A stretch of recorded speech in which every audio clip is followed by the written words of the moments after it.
សាយនទុនទេទៀតទៅនេះទេខាងរដូវនៅក្រុងប៉ារីស្មៅខៀវខ្ចីពេញផ្ទៃធរណីប៉ារីល្អវៃម្លេះណាខ្យល់ត្រជាំងធ្លាក់មកដល់កាយ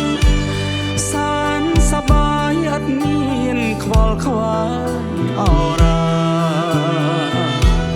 ក្រុងប៉ារីល្អគប់នេត្រាសួនច្បារបបផាខ្លារីកក្រពុំ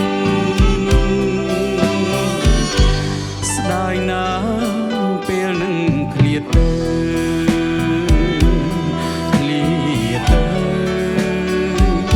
ទាំងទុកក្រៀមក្រំស្រណោប្រស្រីក្រ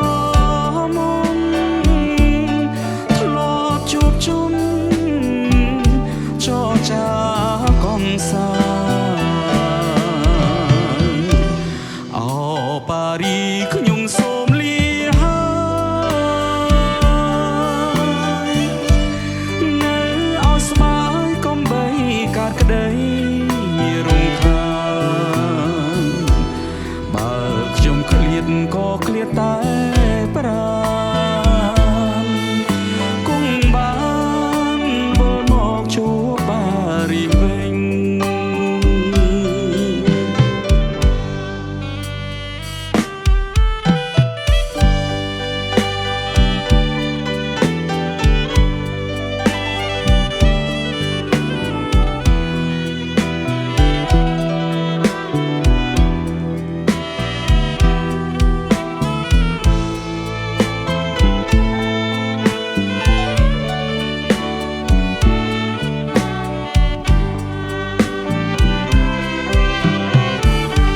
ស្ដាយណាស់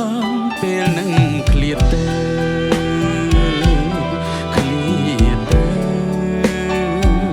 ទាំងទុកក្រៀមក្រំស្រណងប្រស្រីក្រមុំ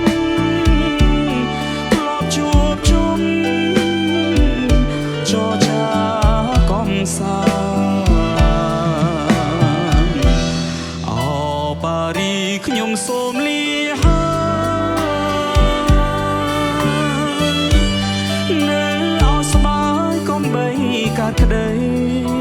រំខានបើខ្ញុំឃ្លាតក៏ឃ្លាតតែ